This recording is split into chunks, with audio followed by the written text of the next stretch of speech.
women, what's up? Not good enough. Hello, TED women, what is up? My name is Mayson Zayid, and I am not drunk, but the doctor who delivered me was. He cut my mom 6 different times in 6 different directions, suffocating poor little me in the process. As a result, I have cerebral palsy, which means I shake all the time. Look. It's exhausting. I'm like Shakira meets Muhammad Ali. CP is not genetic. It's not a birth defect. You can't catch it. No one put a curse on my mother's uterus, and I didn't get it because my parents are first cousins, which they are. It only happens from accidents, like what happened to me on my birthday. Now, I must warn you, I'm not inspirational. And I don't want anyone in this room to feel bad for me, because at some point in your life, you have dreamt of being disabled. Come on a journey with me. It's Christmas Eve. You're at the mall. You're driving around in circles looking for parking. And what do you see? 16 empty handicap spaces. And you're like, God, can't I just be a little disabled?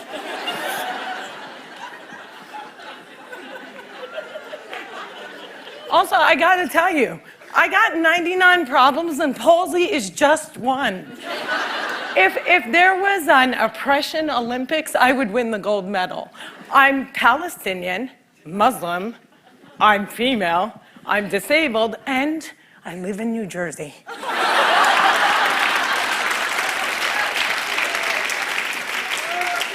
If you don't feel better about yourself, maybe you should. Cliffside Park, New Jersey is my hometown. I have always loved the fact that my hood and my affliction share the same initials. I also love the fact that if I wanted to walk from my house to New York City, I could. A lot of people with CP don't walk. But my parents didn't believe in can't. My father's mantra was, you can do it. Yes, you can. So, if my 3 older sisters were mopping, I was mopping. If my 3 older sisters went to public school, my parents would sue the school system and guarantee that I went too. And if we didn't all get A's, we all got my mother's slipper. My father taught me how to walk when I was 5 years old by placing my heels on his feet and just walking. Another tactic that he used is he would dangle a dollar bill in front of me and have me chase it. My inner stripper was very strong, and by the first day of kindergarten, I was walking like a champ who had been punched one too many times.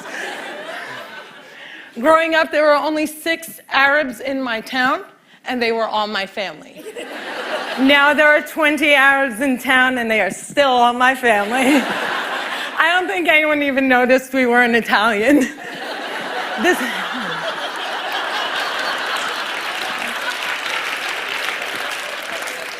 This was before 9/11 and before politicians thought it was appropriate to use "I hate Muslims" as a campaign slogan. The people that I grew up with had no problem with my faith. They did, however, seem very concerned that I would starve to death during Ramadan. I would explain to them that I have enough fat to live off of for 3 whole months, so fasting from sunrise to sunset is a piece of cake. I have tap danced on Broadway. Yeah, on Broadway. It's crazy. My parents couldn't afford physical therapy, so they sent me to dancing school. I learned how to dance in heels, which means I can walk in heels. And I'm from Jersey, and we are really concerned with being chic. So if my friends wore heels, so did I. And when my friends went and spent their summer vacations on the Jersey Shore, I did not. I spent my summers in a war zone because my parents were afraid that if we didn't go back to Palestine every single summer, we'd grow up to be Madonna.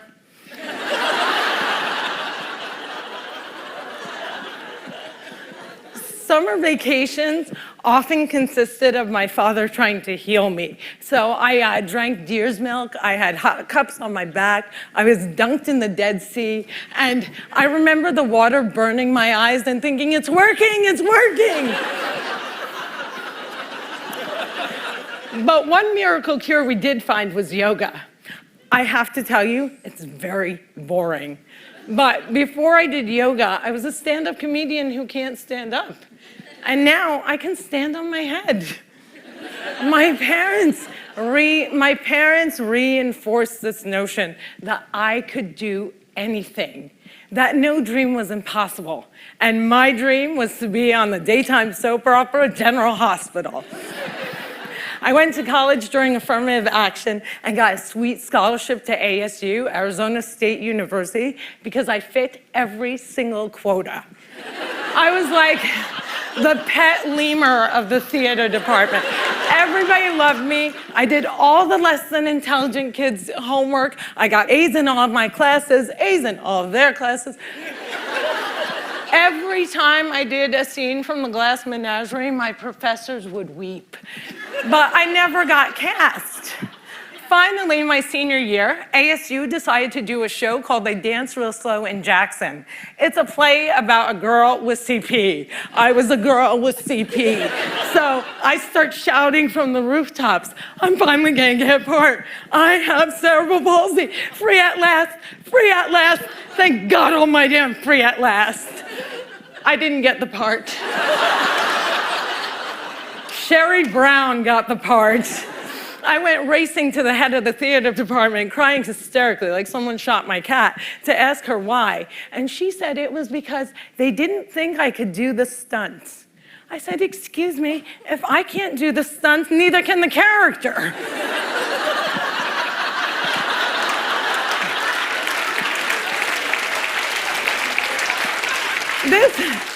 This was a part that I was literally born to play, and they gave it to a non-palsy actress. College was imitating life. Hollywood has a sordid history of casting able-bodied actors to play disabled on screen. Upon graduating, I moved back home, and my first acting gig was as an extra on a daytime soap opera. My dream was coming true, and I knew that I would be promoted from diner to wacky best friend in no time. But instead, I remained a glorified piece of furniture that you could only recognize from the back of my head. And it became clear to me that casting directors didn't hire fluffy ethnic disabled actors. They only hired perfect people, but there were exceptions to the rule. I grew up watching Whoopi Goldberg, Roseanne Barr, Ellen, and all these women had one thing in common. They were comedians. So I became a comic.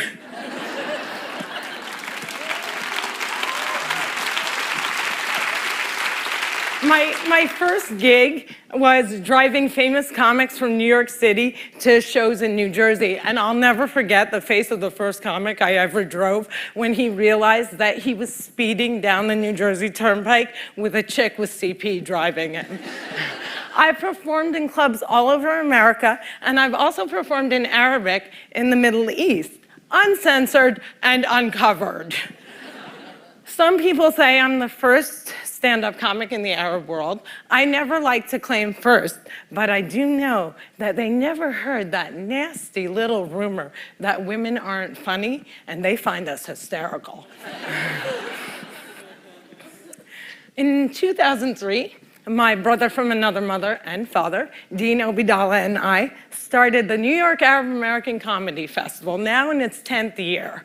Our goal was to change the negative image of Arab Americans in media while also reminding casting directors that South Asian and Arab are not synonymous.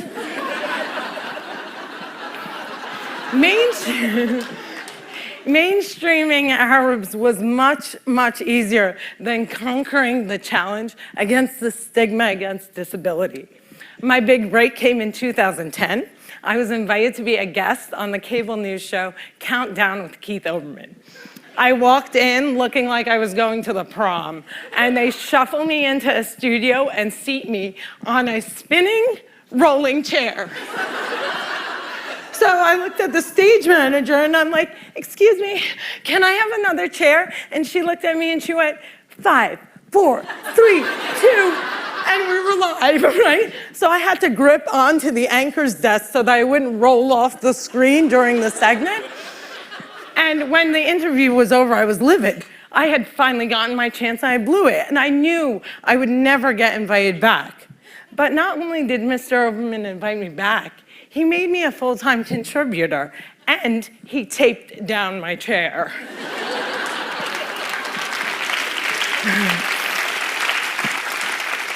One fun fact I learned while on the air with Keith Oberman was that humans on the internet are scumbags. People say children are cruel, but I was never made fun of as a child or an adult. Suddenly, my disability on the World Wide Web is fair game.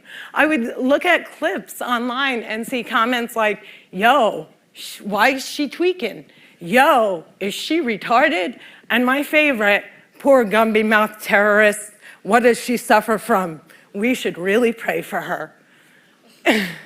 One commenter even suggested that I add my disability to my credits. Screenwriter, comedian, palsy. Disability is as visual as race. If a wheelchair user can't play Beyonce, then Beyonce can't play a wheelchair user. The disabled are the largest... Yeah, clap for them, man. Come on.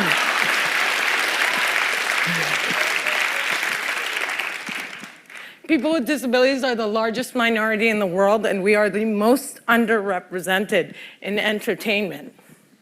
The doctor said that I wouldn't walk, but I am here in front of you.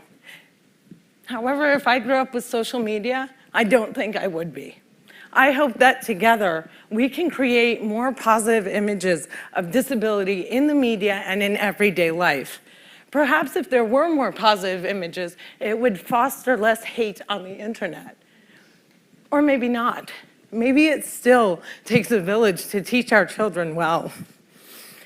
My crooked journey has taken me to some very spectacular places. I got to walk the red carpet, flanked by soap diva Susan Lucci and the iconic Lorraine Arbus. I got to act in a movie with Adam Sandler and work with my idol, the amazing Dave Matthews. I toured the world as a headliner on Arabs Gone Wild. I was a delegate representing the great state of New Jersey at the 2008 DNC, and I founded Mayson's Kids, a charity that hopes to give Palestinian refugee children a sliver of the chance my parents gave me. But the one moment that stands out the most was when I got, before this moment,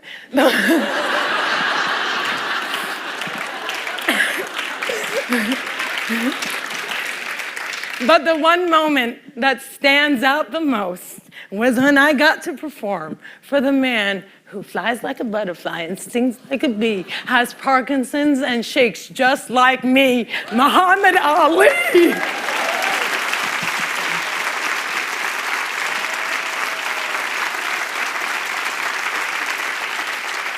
It was the only time that my father ever saw me perform live, and I dedicate this talk to his memory. Allah yarhamak yaba. My name is Mayson Zayid, and if I can, you can.